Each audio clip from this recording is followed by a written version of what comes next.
अब है ना third chapter ruling the country side. अब ये जो रूलिंग द कंट्री साइड वाला जो टॉपिक है ना, इसमें हम लोग जो बात करेंगे ना 1757 और 1764, ये दोनों लड़ाई के बाद जो होता है ना, यहाँ पे जो कंपनी होती है ना, ये रूलिंग क्लास बन जाती है, एक रूलर बन जाती है। और जब कंपनी एक रूलर बनेगी ना, तो कंपनी अपनी पॉलिसी लाएगी, और पॉलिसी लाएगी तो इस पॉलिसी का मेन मोटिव जो होगा ना बाबू, इनका मेन मोटिव होगा इंडियंस को एक्सप्लॉइट करना और ज्यादा से ज्यादा रिसोर्स को क्या करना, फेच करना, और इससे क्या होना कि अपने बेनिफिट के लिए उसको क्या करना, यूज करना। तो हम लोग जो पढ़ेंगे ना 1764 में एक जो होता है उसको बोलते हैं हम लोग बैटल ऑफ बक्सर। और बैटल ऑफ बक्सर के पास बाद क्या होता है, ट्रीटी ऑफ इलाहाबाद साइन होता है 1765 में। और 1765 के ट्रीटी में क्या होता है, आप लोग को मैंने लिखवा दिया कि इस ट्रीटी में जो होता है ना, कि ट्रीटी साइन होता है रॉबर्ट क्लाइव और एक जो होता है मुगल इंपेरर के बीच में ट्रीटी साइन होता है। और इस ट्रीटी में जो होता है ना, इस ट्रीटी में होता है दो डुअल गवर्नेंस। इस ट्रीटी में क्या साइन होता है बाबू, डुअल गवर्नेंस की पॉलिसी अपनाई जाती है। और डुअल गवर्नेंस में क्या होता है, एक निजामत राइट होता है और दूसरा क्या होता है बाबू, उसको बोलते हैं हम लोग दीवानी राइट। तो निजामत राइट किसको दिया गया, निजामत राइट जो दिया गया ना, इसको बोलते हैं एडमिनिस्ट्रेटिव राइट्स। ये दिया गया बंगाल के गवर्नर्स को। और जो रिवेन्यू राइट्स होते हैं ना, रिवेन्यू कलेक्शन के राइट्स, ये ले लिया गया, इनको दिया गया, ये दिया गया आपको ब्रिटिशर्स को। लेकिन यही 1765 से 1772 में फिर क्या होता है, रेगुलेटिंग एक्ट आता है। और यहां से क्या होता है कि कंपनी डायरेक्ट रूलर बन जाती है।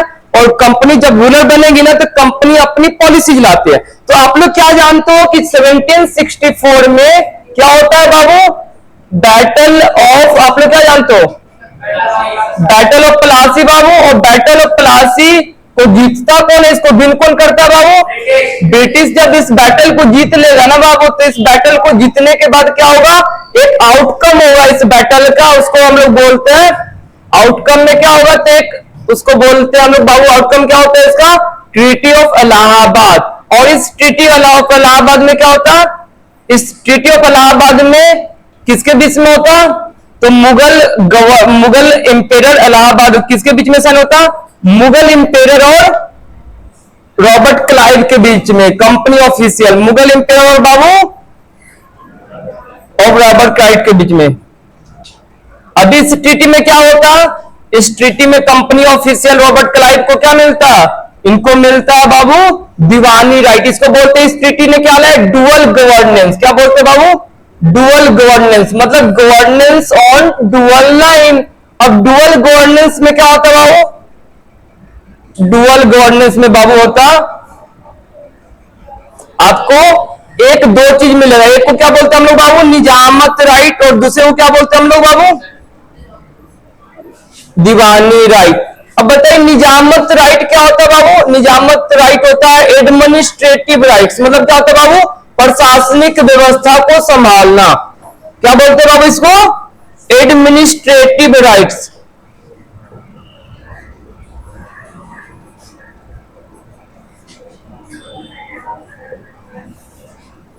और दूसरा जो होता है उसको क्या बोलते हैं बाबू, दीवानी राइट।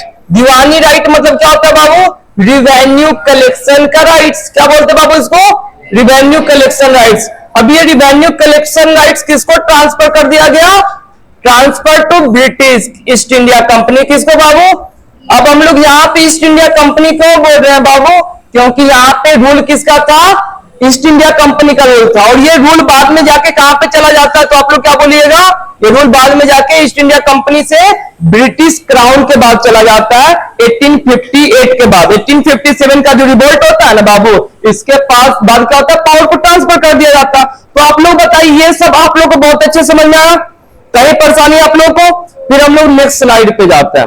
अब बताइए कंपनी क्या बन गई बाबू, दी कंपनी। कंपनी जो ट्रेडिंग कंपनी थी बाबू, अब कंपनी ट्रेडिंग कंपनी से क्या बन गई, ट्रेडिंग कंपनी से ये बन गई एक रूलिंग, एक रूलर जैसे बन गई। क्या बन गई बाबू, ये रूलर ऑफ बंगाल बन गई। जब ये रूलर ऑफ बंगाल बनेगी ना बाबू, तो बंगाल के रूलर बनने के बाद इनका क्या होगा, इनके पास क्या आ गया, रिवेन्यू राइट आ गया। और रिवेन्यू राइट्स कहां के मिले बाबू, दीवानी राइट्स, वो भी सबसे रिचेस्ट प्रोविंसेज, मतलब ना इसके पास ना बहुत ज्यादा रिसोर्स था, कहां पे, बंगाल में। और रिसोर्स के पीछे का कारण क्या होता है बंगाल में, ये ना बंगाल में ना रिसोर्स बहुत ज्यादा होता है, बहुत हाई रिसोर्स होता। इसके पीछे का इसका जियोग्राफिकल रीजन होता है ना, यहाँ पे बहुत ज्यादा नदियां भी पाई जाती है, फर्टाइल सॉइल भी पाया जाता, तो इसलिए इसको क्या बोलते हैं बाबू, एक बहुत ज्यादा रिच मिनरल रिसोर्स रीजन। आप लोग समझ गए ना यहां तक। अब कंपनी को रिवेन्यू राइट मिला तो कंपनी के पास क्या आ गया, बहुत ज्यादा पैसा आ गया, रुपया बहुत आया ना बाबू इनके पास। जब इनके पास पैसा आएगा ना तो पहले कंपनी क्या करती थी, पहले ईस्ट इंडिया कंपनी का काम था ट्रेड करना।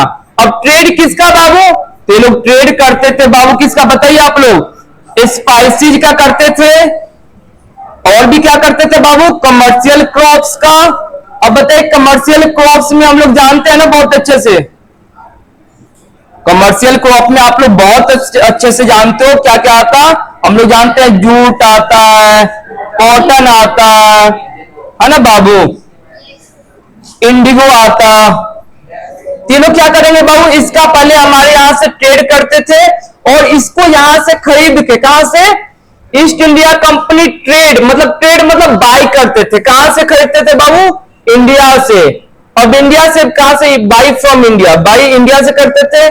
और इनका काम क्या था कि इंडिया से सस्ता खरीदना और इन सारी चीजों को महंगा बेचना, मतलब सेल कॉस्टली। अब महंगा यहाँ पे क्या करेंगे, सस्ता खरीदेंगे महंगा बेचेंगे, यहाँ पे सेल करेंगे कॉस्टली। तो इनके पास क्या आया बाबू, ह्यूज प्रॉफिट, मतलब क्या बोलेंगे बाबू, बहुत ज्यादा इनके पास आया प्रॉफिट। जब इनके पास जो प्रॉफिट ज्यादा आएगा ना बाबू, ये क्या बन जाएंगे, कंपनी के पास क्या होगी, रुपया पैसा बहुत ज्यादा हो जाएगी। और मालूम है कंपनी को अब यहाँ पे ना एक सेपरेट टेरिटरी मिल गया, जहां पे लोग बहुत ज्यादा से ज्यादा क्या कर सकते हैं, अपने आप को एक्सपेंड कर सकते हैं। अब बताइए बंगाल में इनको कोई रोकने वाला था, बंगाल बिहार उड़ीसा में, अब यहाँ पे जितना एक्सपेंड करना चाहते कर सकते हैं, जितना ज्यादा ट्रेड को एक्सपेंड कर सकते हैं, जितना ज्यादा अपने एग्रीकल्चर को प्रमोट कर सकते हैं, अपनी पॉलिसी को प्रमोट कर सकते हैं यहाँ पे। तो हम लोग जो पढ़ रहे हैं ना कि यहाँ पे ईस्ट इंडिया कंपनी आई, इनका पहले काम था ट्रेडिंग करना, ट्रेडिंग करने के बाद ये लोग ट्रेडिंग किसका करते थे, तो स्पाइसीज का और कमर्शियल क्रॉप का। कमर्शियल क्रॉप क्या होता था आप लोग जानते हो, जूट, कॉटन और इंडिगो। अब इंडिया में खरीदते थे और बेचते कहां पे थे बाबू, तो यूरोपियन रीजन में, सेल कॉस्टली कहां पे बाबू, यूरोपियन रीजन में।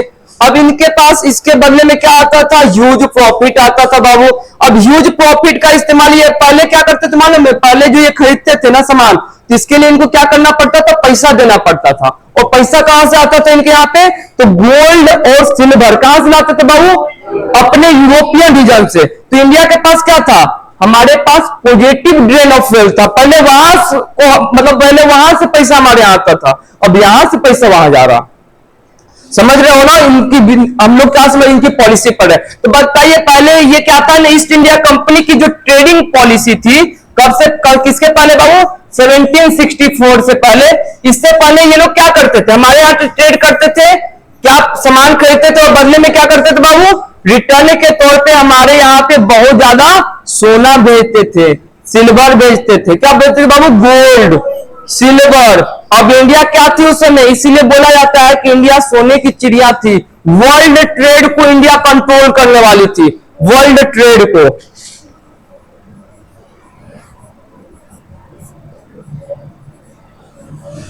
है ना। लेकिन अब क्या हो गया, 1764 से पहले प्रायर था ये, किसके क्या बोलते बाबू, प्रायर टू 1764, मतलब East India Company prior to 1764 क्या करती थी, सामान खरीदती थी और बदले में रिटर्न में गोल्ड सिल्वर इंडिया भेजती थी, और इंडिया वर्ल्ड का मेजर पावर बन जाती है, उस समय बन जाती है ना बाबू।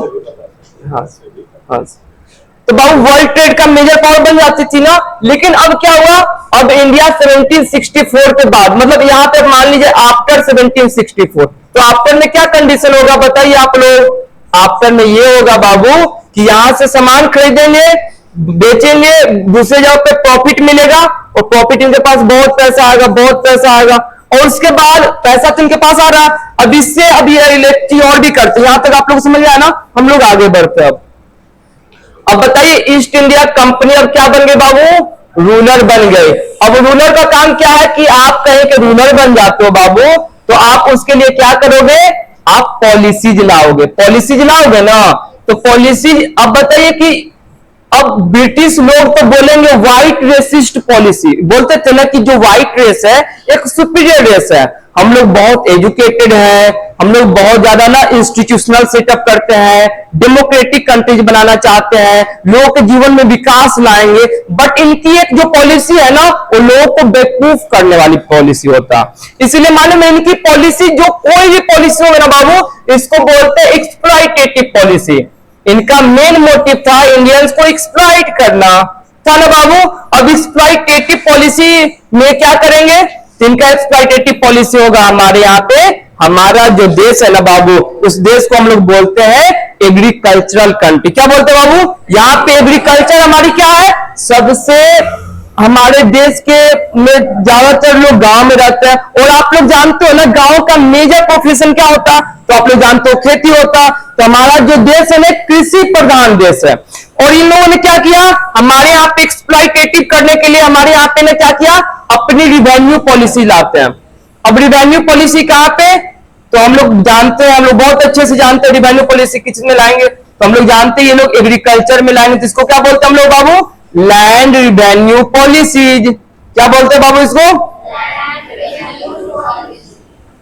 अब इनकी जो पॉलिसी होती है ना, बहुत प्रकार की पॉलिसी होती है, लेकिन आप लोग को जो पढ़ना है ना बाबू, उसको हम लोग बोलते हैं जमींदारी सिस्टम। उसके बाद हम लोग पढ़ते हैं परमानेंट सेटलमेंट, उसके बाद हम लोग पढ़ते हैं महलवारी सिस्टम, फिर हम लोग जो पढ़ते हैं ना बाबू, उसको बोलते हैं हम लोग रैयतवारी सिस्टम। इसके अलावा भी बहुत सारे हो सकते हैं, बट यही मेजर लैंड रिवेन्यू सिस्टम होता। तो लैंड रिवेन्यू पॉलिसी में हम लोग क्या पढ़ेंगे बाबू? 4-5 पॉलिसी पढ़ेंगे, जैसे जमींदारी,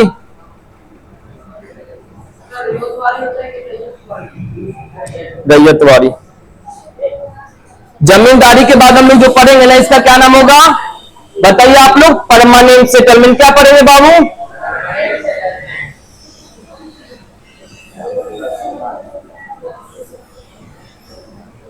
और परमानेंट सेटलमेंट के बाद हम लोग जो पढ़ेंगे ना, अब उसको हम लोग बोलते हैं कि तीसरा पॉलिसी जो होगा गवर्नमेंट की, ब्रिटिशर्स की, उसको हम लोग बोलते हैं महलवारी।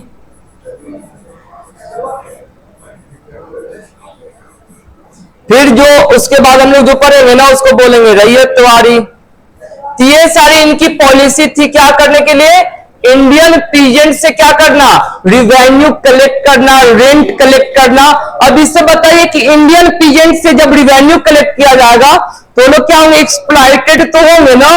तो हम लोग का काम है ना कि बताइए, जब पीजेंट से आप एक्सेसिव रिवेन्यू कलेक्ट करते हो तो पीजेंट का कुछ रिएक्शंस होगा ना। तो इनकी पॉलिसी, अगर ये ब्रिटिश पॉलिसी होगी तो ब्रिटिश पॉलिसी का कुछ रिएक्शंस भी होंगे। उस रिएक्शंस को हम लोग क्या बोलेंगे? हम लोग बोलेंगे ब्रिटिश पॉलिसी का reaction, Indian reaction against the British policy. इसको क्या बोलेंगे बाबू? इंडिया का reaction, Indian reaction against the British policy.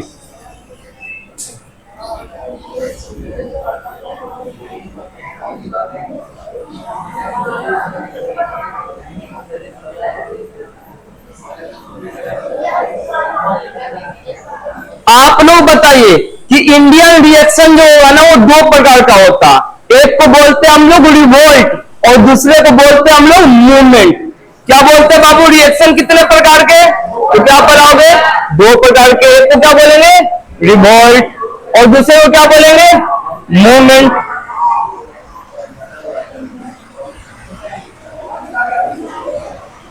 Movement जो होता है ना बाबू, एक ऑर्गेनाइज सेट ऑफ आइडियाज के कारण होता है। इसमें कुछ आइडियाज होते हैं, उसी के बेसिस पे जो होता है ना, उसको हम लोग जो बोलते हैं बाबू, उसी को हम लोग मूवमेंट बोलते हैं।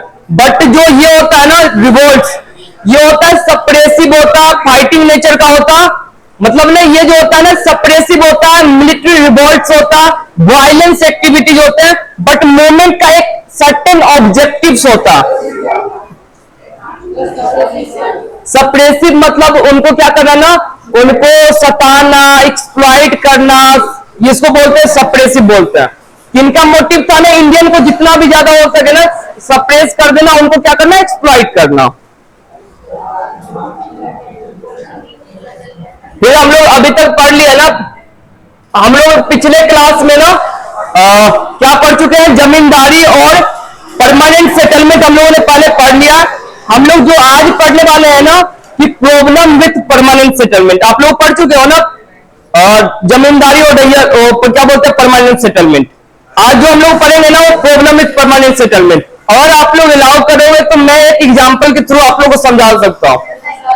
तो हम लोग समझते हैं क्या, एक एग्जाम्पल के थ्रू जमींदारी क्या होता और दूसरा परमानेंट सेटलमेंट क्या होता,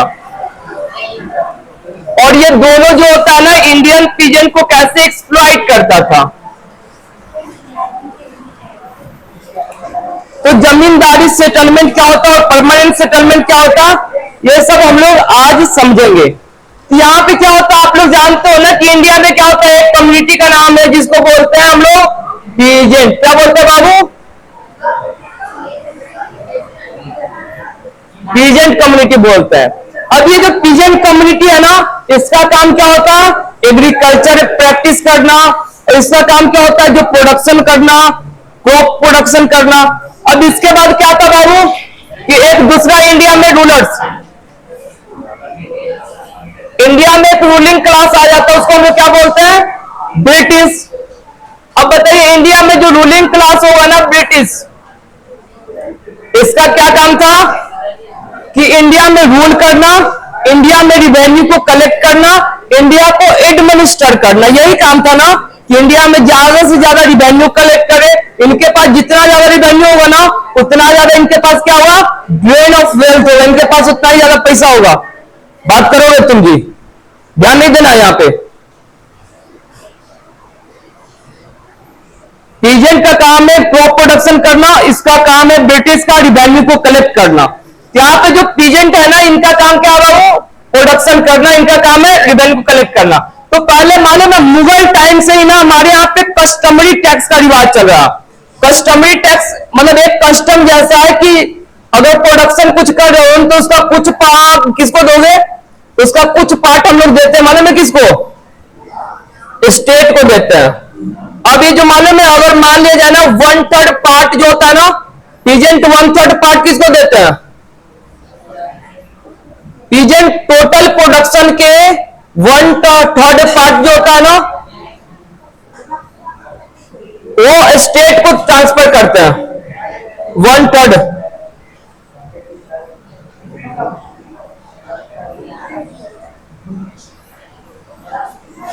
मुगल टाइम पीरियड से ना हमारे देश में एक किसान जितना उपजाता है ना उसका 1/3 पार्ट किसको देता, वो भाग देता हमारे किसान अपने राज्य के गवर्नर्स को, मुगल्स को, मुगल इंपेयर को देता। तो यहां पे क्या होता है ना कि 1/3 पार्ट हम लोग को किसको देना चाहिए, तो बताइए ब्रिटिश को देना चाहिए।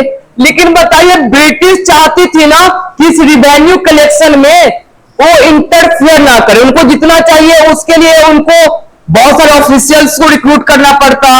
बताइए ऑफिशियल को रिक्रूट करना पड़ता, ये तो समझती थी ना इतना झमेले में ना पड़ते। इससे बढ़िया है ना कि एक और क्लास रख देते हैं ना इंडिया में जो क्या करेगी, मेरे लिए रिवेन्यू को क्या करेगी, कलेक्ट करेगी। यहां पे एक क्लास होता है जिसको हम लोग बोलते हैं बाबू जमींदार। क्या बोलते हैं बाबू, अब जमींदार का काम होता है ना बाबू कि मान लिया जाए कि ब्रिटिश पहले काम कम करेगी, जमींदारी सिस्टम में ना ब्रिटिश का काम है कि जितना भी एरिया उसके कंट्रोल में है ना उस एरिया को क्या करना, लैंड सर्वे वहां पे कंडक्ट करना। और लैंड सर्वे में क्या करना बाबू, तो पहला काम करना होता है कि वहां पे प्रोडक्शन को मेजर करना कि उस एरिया में, मतलब कि लैंड को मेजर करना, प्लॉट्स ऑफ लैंड, मतलब लैंड का मेजरमेंट होना चाहिए। दूसरा जो होना चाहिए उसके प्रोडक्शन, मतलब कितना ज्यादा प्रोडक्शन हो सकती है ना उसको मेजर करना चाहिए, प्रोडक्शन का मेजरमेंट।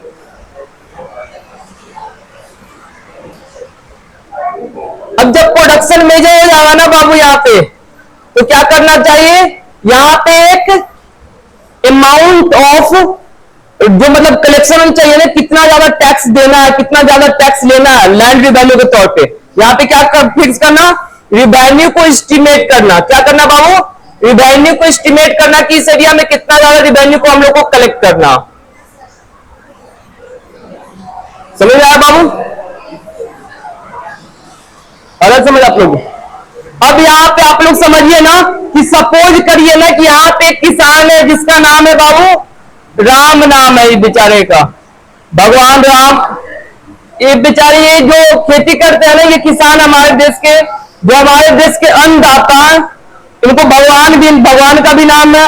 हम लोगों ने यहाँ पे एग्जाम्पल लिए हैं भगवान का इसलिए ना क्योंकि हमारे आज के जीवन को चलाने वाले भगवान सही में किसान ही हमारे देश के। ये मान लीजिए इनके पास जो प्लॉट ऑफ लैंड है ना, इस पे कितना प्रोडक्शन होता है साल भर में? 1000 केजी का क्या होता है यहाँ पर बाबू? प्रोडक्शन होता। जब राम एक साल में 1000 केजी का प्रोडक्शन करता, तो बताइए ब्रिटिश को कितना मिलना चाहिए? तो ब्रिटिश को मिलना चाहिए इसका 33%, 1 पर मतलब 33%। अब बताइए 1 पर 1000 का कितना होगा? तो 333 केजी लगभग होना चाहिए, लगभग ये होगा ना अप्रोक्स में। बताइए अबाउट कितना होगा? तो ब्रिटिश बोलेगा ना कि हम डायरेक्ट कलेक्ट करते हैं तो कितना पड़ेगा हमको? 330 केजी, 333 केजी मिलेगा। लेकिन बताइए इतना ज्यादा कलेक्ट करने में क्या हो रहा? इतना ज्यादा जब कलेक्ट करेंगे ना, इतना ज्यादा जब रिवेन्यू को कलेक्ट करेंगे ना, तो हमको बहुत सारे ऑफिशियल्स में खर्च करना पड़ेगा और भी सारे डिपार्टमेंट्स बनाने पड़ेंगे, रिवेन्यू डिपार्टमेंट वगैरह। उससे अच्छा है ना हम लोगों के लिए कि एक हम जमींदार क्लास को रख लेते हैं। अब जमींदार क्लास क्या बोलेगा? बिडिंग करेगा।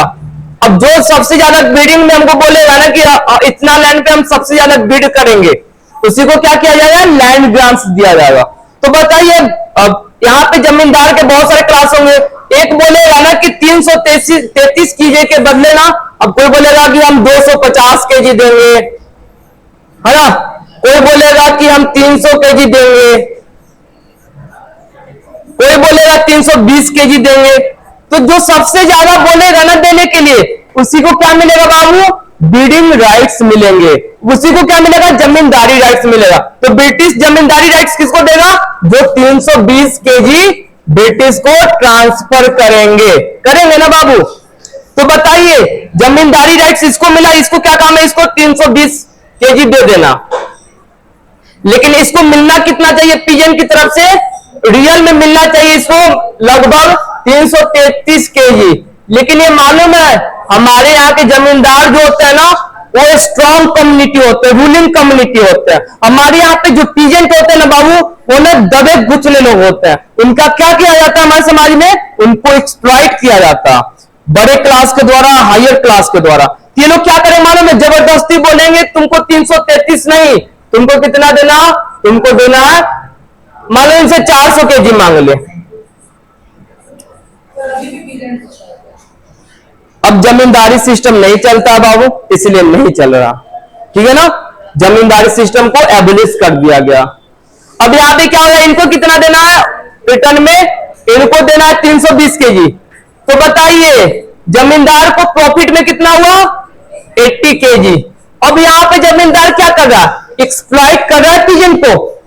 बोलिए आप लोग। हमारे यहाँ पे जो सबसे ज्यादा एक्सप्लॉइटेड क्लास है ना, हमारे यहाँ पे जो हमारे देश को चलाते हैं, वो सबसे ज्यादा एक्सप्लॉइटेड है ना? तो यहाँ पे सबसे ज्यादा ये जमींदारी सिस्टम में सबसे ज्यादा एक्सप्लॉइटेड क्लास कौन है? पीजेंट है। तो बताइए यहाँ पे मालूम है ये जब सिस्टम चल रही थी ना, तो मालूम है ये सिस्टम ज्यादा दिन चल नहीं पाती है। इसके पीछे का कारण आप लोग जानते हो? पीजेंट एक्सप्लॉइट होंगे, है ना? अब आप लोग जानते हो ना कि हमारे यहाँ पे उस समय ना एग्रीकल्चर डेवलप नहीं था। क्या था? एग्रीकल्चर डेवलप नहीं था। जब एग्रीकल्चर डेवलप नहीं हुआ तो क्या होगा बताइए आप लोग? जब एग्रीकल्चर हमारे यहाँ पे डेवलप नहीं होगा तो इरिगेशन टेक्निक नहीं होगा हमारे यहाँ पे।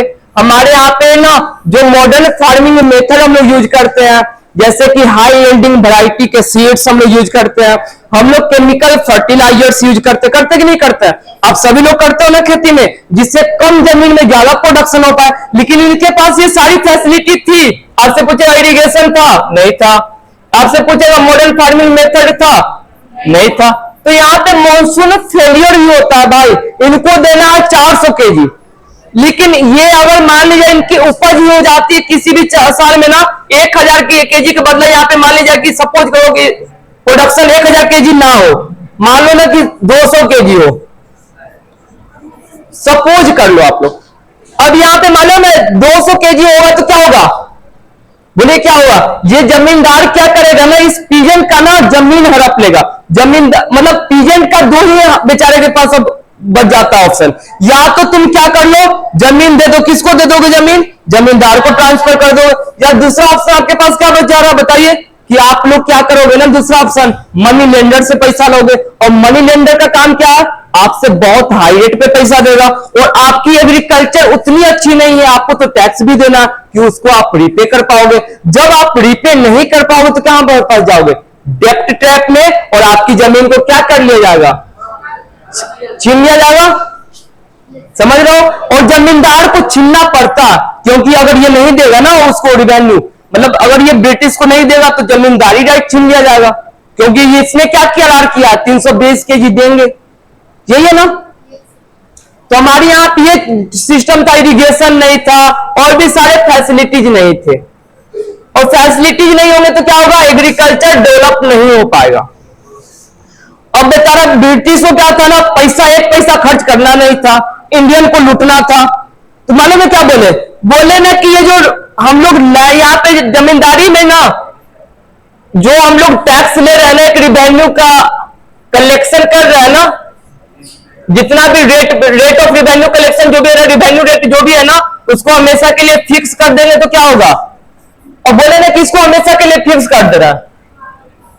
मालूम है फिक्स कहने करते हैं, बोलते हैं ना कि अगर इसको फिक्स नहीं किया तो क्या हुआ, इसको फिक्स नहीं करने पे क्या हो रहा, इसको फिक्स नहीं करने पे जो यहां पे प्रॉब्लम हो रहा है ना, इसको अगर फिक्स कर देंगे तो क्या होगा, तो फिक्स करने का जो सबसे बड़ा बेनिफिट होगा ना, कि जमींदार बोलेगा ना कि हमसे इतना ही रिवेन्यू लिया जाएगा, 320 केजी के 320 केजी, मतलब इससे ज्यादा हमसे कभी रुपया मांगा ही नहीं जाएगा, अनाज मांगा नहीं जाएगा हमसे। ये क्या करेगा ना, बोलेगा ना कि मेरे पास 80 केजी अनाज मिल गया, अब 80 केजी को हम बेचेंगे तो क्या होगा, कुछ पैसा आएगा, अब इस पैसा को क्या कर देंगे, जमीन पे क्या कर देंगे, जमीन पे इन्वेस्ट करेगा।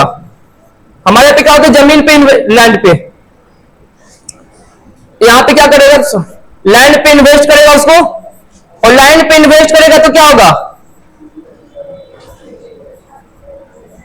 हम लोग एक नेक्स्ट स्लाइड बनाते हैं। चलिए अब हम लोग नेक्स्ट टॉपिक जो पढ़ते हैं ना, इसको बोलते हैं परमानेंट सेटलमेंट। परमानेंट सेटलमेंट क्या है नहीं है, इस स्लाइड में हम लोग पढ़ लेंगे। आप लोग को अच्छे समझ में आ रहा है ना। और परमानेंट सेटलमेंट जो है ना बाबू, इसके बारे में पढ़ने से पहले हम लोग जो पढ़ लेते हैं ना कि क्या होता है, जमींदारी राइट से ये अलग कैसे है।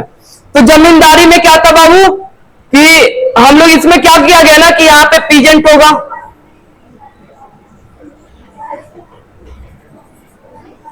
यहां पे जो होगा ना इसको बोलते हैं जमींदार,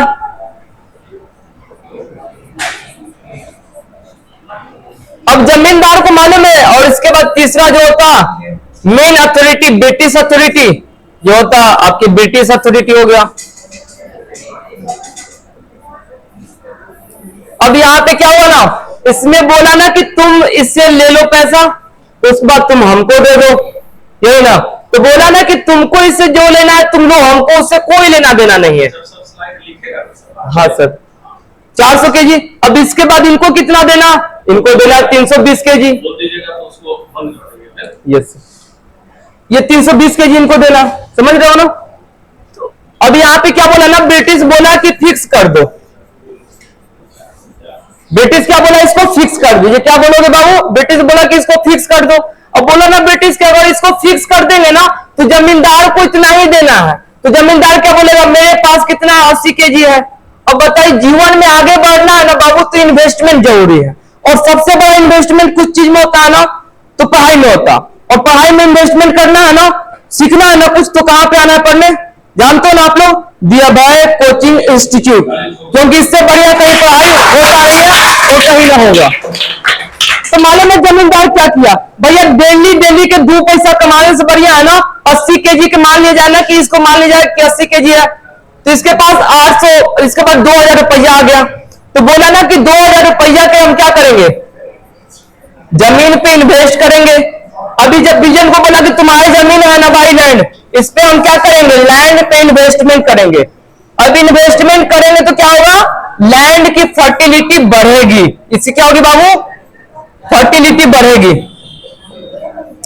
और फर्टिलिटी बढ़ के मान लीजिए पहले इसके पास कितना प्रोडक्शन था, 1,000 केजी, अब ये बढ़ के कितना हो गया, 2,000 केजी। अब बताइए इसकी प्रोडक्शन दुगनी हो गई, लेकिन अब इसके पास 400 केजी के बदला अब इसके पास आएगा कितना, अब बोलेगा 400 केजी नहीं लेंगे, तुम्हारा प्रोडक्शन डबल हुआ है ना, हमको भी डबल चाहिए, नहीं दोगे ना तो तुमको मार डालेंगे। अभी समझते नहीं हो, मेरा फोर्स है, फोर्स रखते हैं हम। वो लोग इंग्लिश जानते थे थोड़ा थोड़ा, बोलते होंगे I will kill you if you not पे मी दी एप्रोप्रिएट रिवेन्यू, है ना, ऐसे बोलते होंगे ना, क्योंकि उनको क्या किया गया था, वेस्टर्न एजुकेशन से इंग्लिश पढ़ा दिया गया था, है ना जी। जी 800 केजी मिला ना इनको, अब इनको देना कितना बाबू उधर, इनको देना कितना, इनको देना था बाबू लगभग, इनको रिपे कितना करना, 320 केजी, कितना रिपे करना बाबू। अब बताइए वो आदमी 80 केजी बचा रहा था, अब इसके पास कितना बचेगा, 800 में से 320 केजी घटा लीजिए आप लोग, 0 8 7 480 केजी। समझ रहे हो, ये होता है दुनिया में ये होता है इन्वेस्टमेंट का वैल्यू। तो आपको जीवन में आगे बढ़ना तो क्या करना, पढ़ाई करना है। पढ़ाई करने के लिए पटना में जो बेस्ट इंस्टीट्यूट है क्या दिया भाई, कोचिंग इंस्टीट्यूट, समझ रहे हो ना। चलो हो गया, अब हम लोग आगे बढ़ते हैं।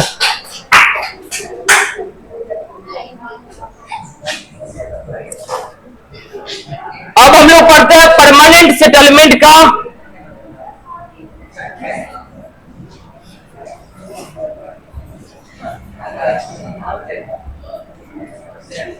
ड्रॉबैक्स, यहां पर हम लोग लिखेंगे ड्रॉबैक्स ऑफ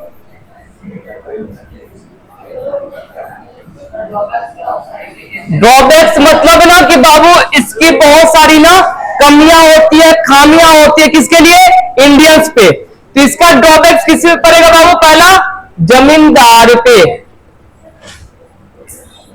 दूसरा कहां पे पड़ेगा, ये पड़ेगा बाबू पीजेंट पे, किस पे, और तीसरा किस पे पड़ेगा, ब्रिटिश पे।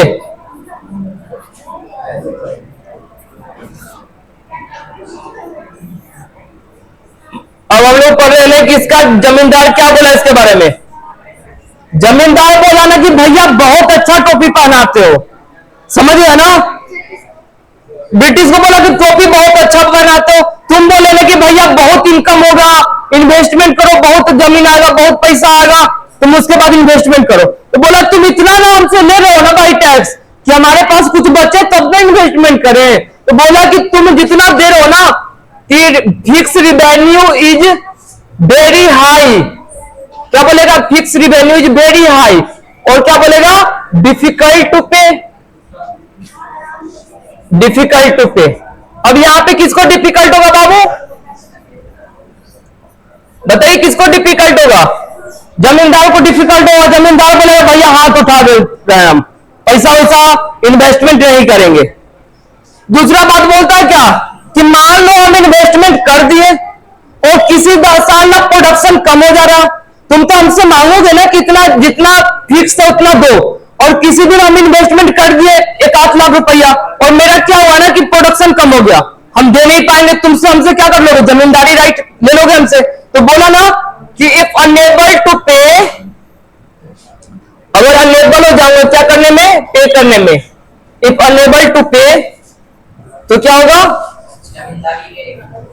जमींदारी टेकन अवे।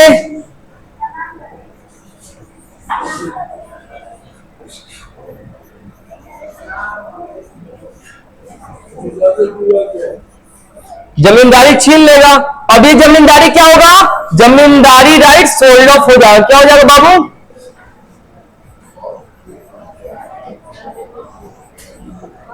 किसी और को दे दिया, मतलब ब्रिटिश का यही था तुम नहीं तो कोई और सही, कोई और नहीं तो कोई और सही। मतलब कि उनको पैसा से मतलब है बाबू, तुम दो तो सही, कोई और दे तो सही, मतलब पैसा मिलना चाहिए उनको। Sold off.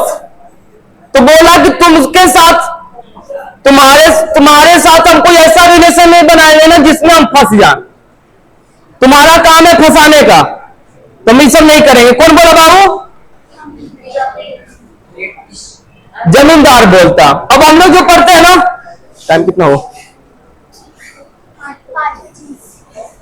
अब हम लोग जो पढ़ते हैं ना दूसरा, चलिए आज के लिए हम लोग इतना ही रखते हैं।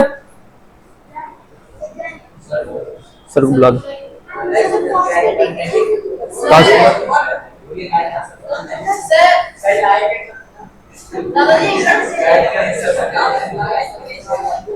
कहाँ से होता?